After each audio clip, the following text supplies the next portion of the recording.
What's the scariest gut feeling you had that came true? Story 1.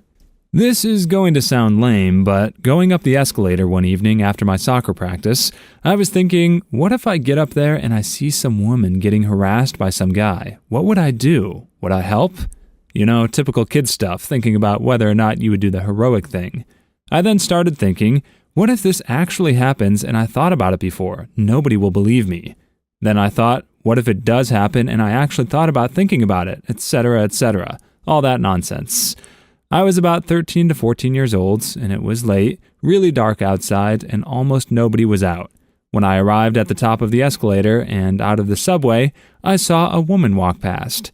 Just as I see her, a drunken man starts yelling at her, catcalling, calling names. He sounded really violent and like he could actually harm her. He started jogging drunkenly towards her, and out of nowhere, without even thinking about it, I just screamed out, "Hey!" As the word came out, I remember thinking, crap, you idiot, why did you do that? Now you're dead. And out of nowhere, my mouth started going off again. Leave her alone. Again, trembling, really scared, being 13 and all. I remember feeling like I wasn't controlling my body or actions. They just happened. I was holding my soccer ball under one arm and my workout bag in another, so it wasn't really fit for running or fighting. Fighting? I was 13. I was a twig at best. He turns to me and starts yelling insults. He starts walking towards me, saying how he will kick my head in like you would kick that ball. I remember thinking, dang, I gotta run. But my legs refused. It felt wrong to run while she was still there. Knowing I couldn't fight or run, I just kinda circled him while scared poopless until she had walked away far enough. Then as he almost caught me, I jogged away in the same direction the woman went. I remember walking, trembling, being really surprised at what I did, because none of it was on purpose. It just happened. Words and actions came out of me like a renegade fart.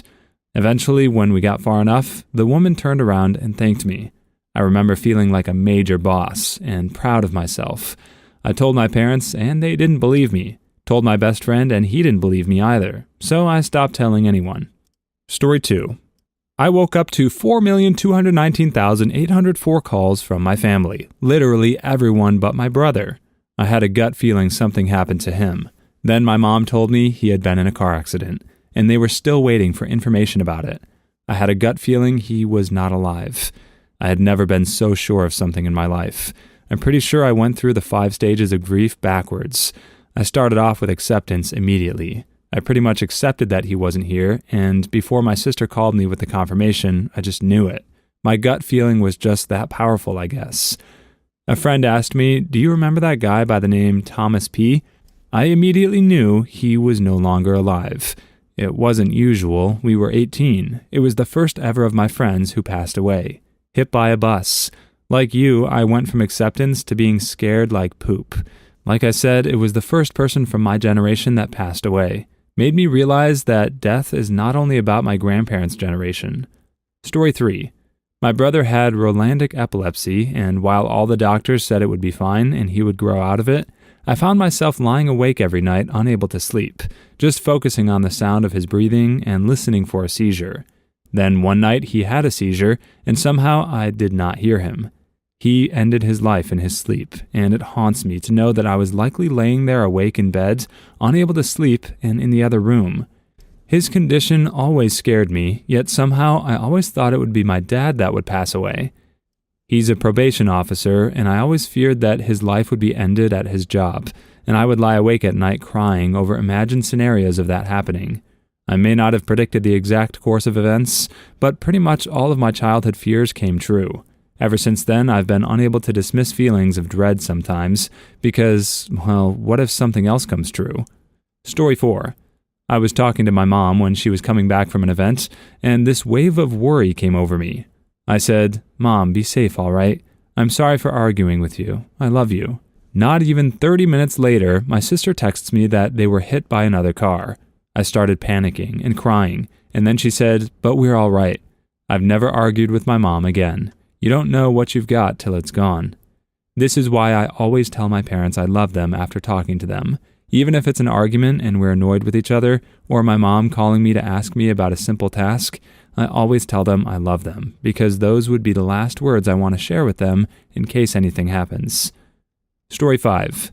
By the time I was 13, my mom had been battling cancer for a year and a half.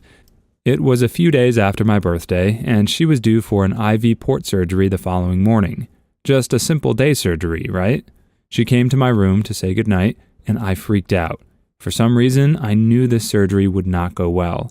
This is after she had lung surgery and multiple bouts of chemo and radiation on her chest and brain. She reassured me that it was fine and that we would go bowling a few days later. She never returned home. During the surgery, her remaining full lung collapsed, and it went entirely downhill from there.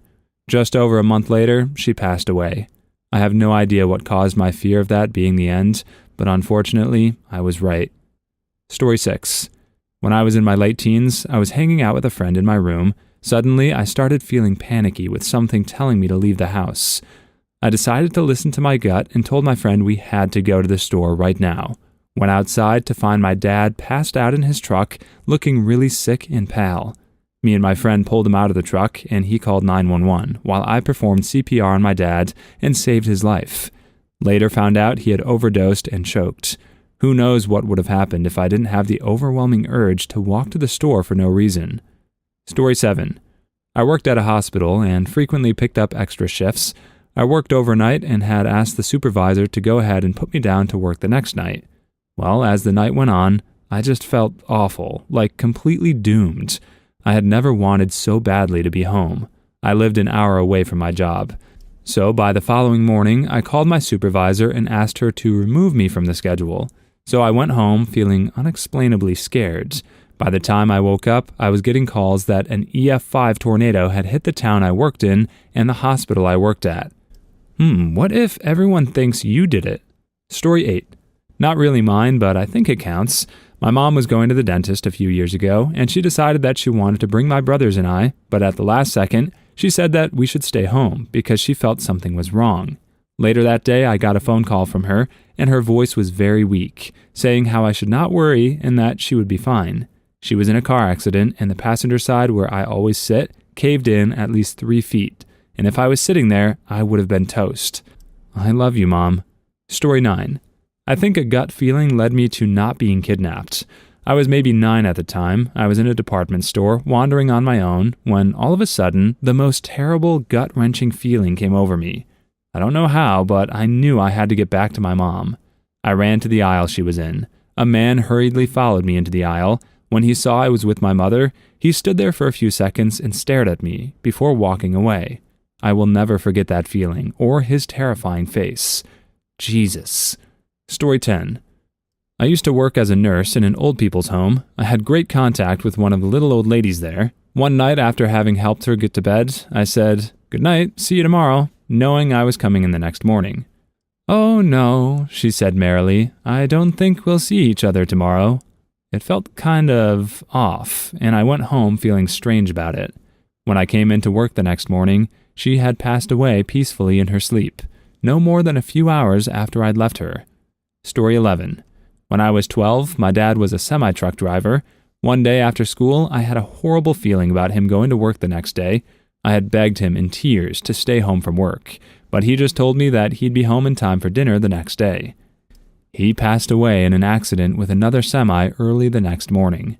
If my child ever begs me to stay home, I'm staying home. Story 12. That the deer would run out onto the road. Something in my head told me to slam on the brakes, so I did.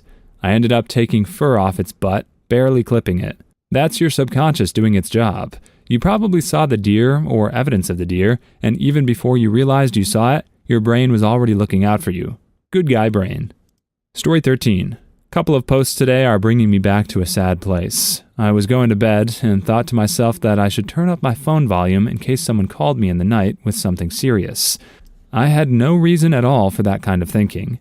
5 a.m., my dad tells me my 57-year-old mom was taken to the emergency room. She passed away 5 days later. Story 14. Fun story, a couple of weeks ago, my girlfriend knew for the first time in 4 years where she wanted to go for dinner. When we got there, she dumped me. Knew something was wrong the whole time, but everything was fine when I'd ask. At one point, she refused to hold my hand, and I asked her one more time, "Got a, really, you want to do this here?" Story 15. I'm a triplet. One of my brothers bikes a lot. I got home from class one day and heard an ambulance going by. I was like, oh, snapdragons, I hope my brothers are okay. Sure enough, 5 minutes later, Mom called and said bicycle bro done broke his leg. I hope he was bro-okay. Story 16. Thanksgiving 2004. Dreamt there'd be a massive wreck on I-5. Decided to head to dinner early to avoid the time I dreamt of. Narrowly escaped a 12-car semi-pileup by 30 seconds. Watched it in my rearview mirror. Now, the Grim Reaper will come back for you. Story 17.